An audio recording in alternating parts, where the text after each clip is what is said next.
Well, everybody, I'm finally back.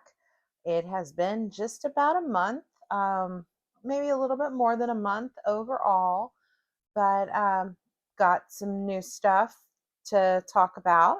Um, Especially, I got a microphone. I don't know if this is going to work out real well. We'll see how it works, just to see if it gets rid of some of that like background noise and makes things a little bit crisper and clear. I did a little bit of testing. It seems great, but you never know. So hopefully this works. So let's talk about what's been going on. It is the brand new semester, semester two, spring 2025.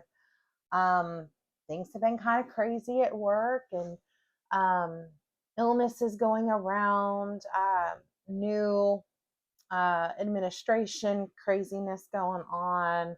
And, I've just kind of been burying myself in my craft projects. And so I haven't done a whole lot of cross stitching. The first couple of days of January, I did do a little bit of cross stitching. Um, I had done things to where I was doing a spinning wheel to try and hit some numbers on some stuff as we were moving into the beginning of 2025.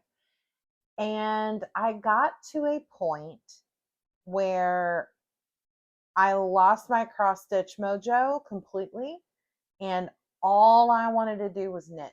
And so I decided just to go with it. So this is going to be a very knit heavy episode of my little podcast or vlog or whatever you want to call it, update about my crafting journey. And let's take a look at what I did, because I actually have two finished objects for this month, which that's not necessarily the norm, but I'm excited about it. So one of the things has been on my needle since, gosh, I think 2019 probably. I bought the yarn for it at Houston Fibre Fest back in 2019, the year before the pandemic. And I'm pretty sure I cast on this project pretty immediately after I got the yarn. The yarn is from Blue Mule Fiber Company, and it is a mixture of two different kinds of wool. So let me show you the project first. This is a hat from Trysten Molina is the designer, Dragon Horde yarn, and it is the everyday slouchy beanie. So let me put this on so you can kind of see what's going on here. This is the everyday slouchy beanie from Trysten Molina, Dragon Horde yarn, and it is two strands of yarn held together. You've got Fleck U, which is a wool nylon combination. This is in the color Midnight Texas. And then it is held together with a strand of mohair in the same exact colorway. So it is squishy and yummy and amazing and soft, and it's in a color that is, I don't know if you can tell, but it's not black. It is a really dark, like bronzy brown color that is super dark, almost black. Um, I absolutely love it. And it is in a color and a style that even my husband can wear this, and it's big enough for him to wear. And so he actually has worn it a couple of times, and it is really warm. It's got this folded brim that gives you extra warmth around the ears. It's just absolutely amazing. I don't know why it took me so long to get this complete, other than I just I got distracted by the shiny new things, and this had been on the needles for like 5, 6 years. Ugh. But it's done. I love it. It's fantastic, and I will probably make another one in the future. So let's talk about the next thing. At the end of December, I decided to cast on another sweater for my husband, and I wanted something that I could also wear if I wanted to. Um, I've talked before about how I made my husband a sweater last year. I bought the yarn in 2020, maybe 2021, from the Modern Skein. It is from Red Heart, not Red Heart. It is from Red Stag Fibre, and it is a DK weight, estate DK, in the colorway Welsh Slate, which is almost black, but it is a super deep, dark charcoal. It's a tonal, but it's got some variance to it. There's some spots where you can tell the tonality in the yarn, and I kind of like that. And last year I knit him a sweater, and it came out very large. Um, Granted, my husband lost a lot of weight in the interim time that I had knitted it up for him. But not only was it too large around the midsection, but also when I blocked it, the sleeves grew so much. Like, he's a tall guy, he's got really long arms, and it was way past his fingertips. So we made the decision that we were going to frog the whole sweater and just start again, just use the yarn for something else. And the yarn has kind of sat there for several months. And then in mid-December, I came across Petite Knit's Storm sweater, and it called to me. I know that there's a lot of people that have issues with Petite Knit because of some of the things that have happened in the past, and normally I would steer clear. But this specific sweater, when my husband saw it, he said, "Oh my gosh, I want that." And he saw it with a man wearing it. And so that immediately is what got his attention. And he said, "I love that. Is that something that my yarn would fit?" Yeah, it does. It's DK weight, and this could be a DK weight pattern without any problem. And I think I would have enough. So that's what we decided on. I will say I've never knit a petite knit pattern before. Um, it is very straightforward. She does not hold your hand at all. It is assuming that you can understand basic knitting patterns. There's a heavy use of charts in this one, and I didn't find an issue with the charts or the pattern. I just really had to pay attention to it, if that makes sense. Like, I had to slow down, I had to make notes.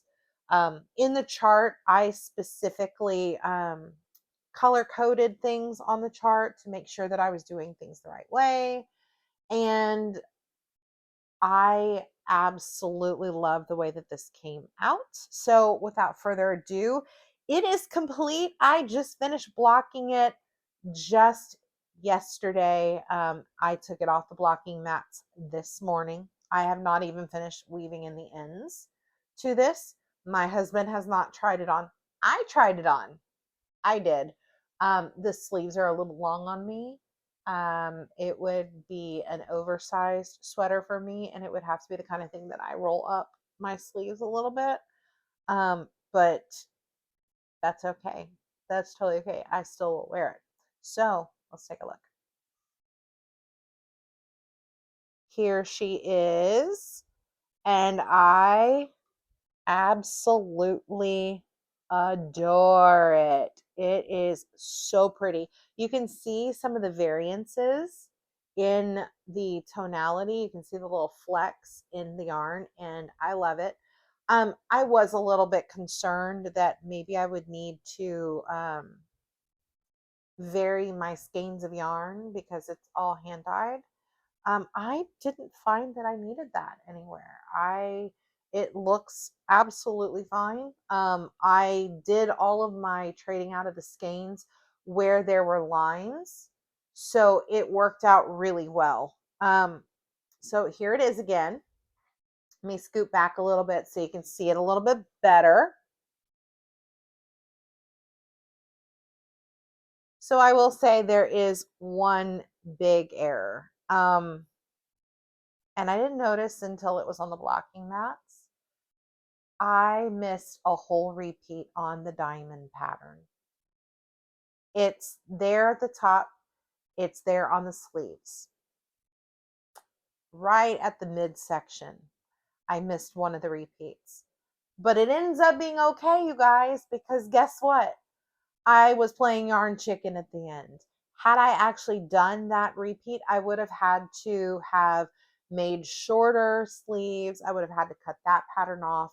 I would have had to cut the pattern off at the very bottom. So in the end, it worked out well, but nobody's going to notice it but me and you guys when I show you. So you can see right here, there's only one diamond repeat in the middle, and it's actually supposed to be a double diamond like up here is what it is. It is not going to ruin anything. But in the end, it made it to where I had just enough yarn. I probably have maybe 5 grams of the yarn left, and that's it. And that would not have been enough to get me the double portion of that diamond pattern. So here it is. Again, you can see I did make one modification on purpose. All of the ribbing, I did it in twisted ribbing. I like the look of twisted rib much better. I think it is cleaner. So all of the parts that have rib are all twisted rib. So right here on the sleeves, that's twisted rib. The collar, twisted rib, and down here at the hem, it is all twisted rib. I did ask on Threads a question for knitters, and I said, is there a reason not to, other than just the aesthetics of it? Is there something that I need to take into account when it comes to twisted rib? And the response that I got was that twisted rib is a little more sturdy and doesn't give as much. And so when you go to put it over your head, there's a possibility that it's not going to stretch as much and you won't be able to get your head through the collar. I don't have that issue. I didn't see that issue. When my husband tried it on before there were sleeves, he didn't have that issue, and that was pre-blocking. So not an issue. And I love that it is cleaner. I'm not sure if twisted rib causes there to be more usage of yarn, if the yardage is different, and if that could be part of the problem why I was playing some yarn chicken at the end. But regardless, I am so happy with how it turned out.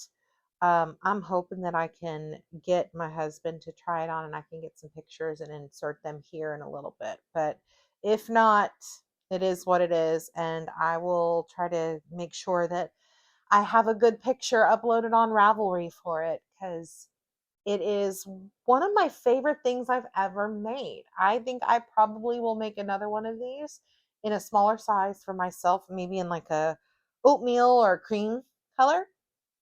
Maybe. We'll see. Then he and I can have some matching sweaters. We'll see. So that's it. That's the 2 whips that I completed in the month of January. I did immediately cast on for a new project, and I am on a super tight time crunch. And I'll be real honest on this. I do not think I'm going to get this done in time. I really don't. I basically gave myself like 8 days to make an entire cardigan for my niece for her birthday. Her 11th birthday is this weekend on Saturday. She is right now currently obsessed with Lisa Frank. Everything neon and cutesy like that, she's obsessed with. And so she's having a Lisa Frank birthday party, which makes my little 80s, 90s girl heart just soar. I love it so much. My husband and I are going to be in charge of the tie-dye station. All of the girls are going to be making tie-dye shirts in their neon tie-dye. And so I'm really looking forward to it. So part of what I decided to do was I, in the last episode, talked about making myself a cardigan out of this neon yarn from Stellar Needlecraft that I got a bunch of minis for, and I had gotten from KnitPicks. I had gotten a bunch of Stroll fingering in black, and I was going to make this cardigan called the Stripes. No, not the Stripes, the Lifesaver cardigan out of these minis. And as I finished up the storm sweater and remembering that my niece's birthday is coming up on Saturday, I had a moment, like an epiphany moment of, oh my gosh, that would make the perfect gift for her. And so I immediately cast it on, and I have been working on it now for, gosh, I think it's been 3 days I've been working on this. And today I finally got to the division of the sleeves. So this is the Lifesaver cardigan by Tanis Fibre Arts. And here's where we're at. It is a raglan pattern. So you can see my raglan increases here. So let me see if I can make this look somewhat cardigan-like. There we go. So now you can kind of see it. I've gone through, let's see, 5 colors. And so I still have 7 more colorways to go. And I am loving it. I'm absolutely loving the flow of the colors. Laura does a great job when it comes to dyeing. I'm so sad that her yarn business is closed because she was my go-to for yarn, and now she's not in business anymore. So I've got plenty of her yarn right back here. You can see more of it there, and plenty down here and over there. I've got yarn to keep me occupied, but I'm sad.